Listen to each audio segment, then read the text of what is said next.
Ako si RJ. Simple lang, pero may pangarap. Tara, samahan niyo ako. Magluluto tayo ngayon ng banana Q. So, meron pa kasing naiwan dito guys na saging. Tapos, subang hinog niya na. So, nagpaalam ako sa tita ko na lulutuin ko siya. Gagawin ko siyang banana Q. Hindi ko alam kung tama yung ginagawa ko. So, ayan, binalatan ko siya. So, pagkatapos ko siyang mabalatan, so hindi ko na napakita sa inyo yung ongoing na pagbabalat ko. So, naghugas muna ako ng kamay kasi hinawakan ko yung balat niya na natapon ko na sa basurahan. So, naghugas muna ako ng kamay. And after that, so ayan. Ito yung niluluto ko guys. Medyo nalakasan ko yung apoy tapos sinaway ako ng tita ko kasi sabi niya baka masobrahan daw ng luto or masunog.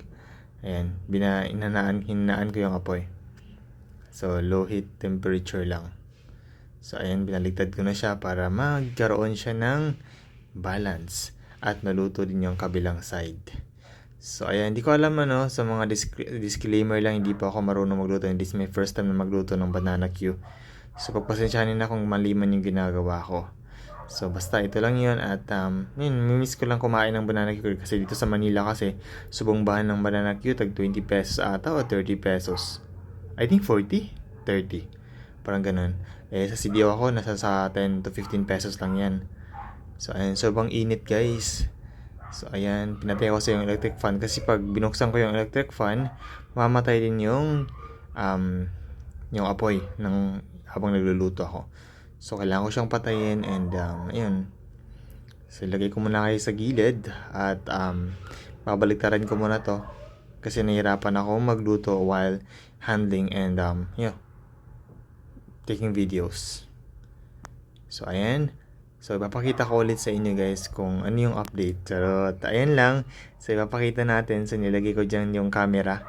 So, anyway, disclaimer lang, hindi ginagawa ko yung mga videos ito. Just for memories lang din. Just for fun. You know? Kasi, ang hilig ko kasi talaga guys, nakuhanan yung mga memories ng buhay ko. Kasi naniniwala ako na lahat ng mga nangyayari is dadaan lang yan. So, ayan. Nilagyan ko na siya ng asukal. And at this time, di ko alam kung tama ba yung ginagawa ko, kung tama ba yung karami. I know guys na matamis na yung saging, but it's more fun. At mas masarap pag meron siyang asukal. Para feel mo talaga yung pagka-banana Q niya. Diba? Parang bumili ka na lang din sa labas. Ayan guys, so medyo nasunog pa yan guys. Kung nakikita niyo may mga itim-itim, pasensya niyo na yung frying pan natin. Frying pan ba? Yeah. Yun, pasensyahan nyo na yan. So, ganyan na talaga yung kulay niya kasi medyo matagal na rin at ilang beses na rin ginagamit. So, ayan, ko muna siya, hinalo-halo ko para yung asukal. So, hindi pa ako na sa asukal dyan guys, nakulangan pa ako kasi parang feel ko parang hindi lahat nalagyan ng asukal. So, dinagdagan ko ulit yung asukal niya. So, ayan. So actually guys, mga ganitong moment, actually mahilig din talaga ako magluto. Share ko lang. Mahilig talaga ako magluto guys, pero hindi ko talaga siya always nakukuha ng videos kasi medyo mahirap din na kaya mag video na ikaw lang mag-isa tapos delikado din yun, baka sumabog yung phone mo, di ba? Kaya nga dapat pag magluluto ka, ilalayo mo talaga yung phone mo sa pinaglulutuan mo. So ayan guys, kaya mahilig talaga ako magluto kung meron lang talaga akong place and ayos na gamit. Gusto ko talaga mag-cooking show. Pero yeah, mahilig talaga ako magluto guys. Kahit hindi man ako masarap magluto, hindi man ako magaling magluto, but I love cooking talaga kasi nag-enjoy ako sa mga time na pinaghalo-halo ko yung mga, alam mo yun, mga seasoning, yung mga lasa, nagbago-bago yung lasa.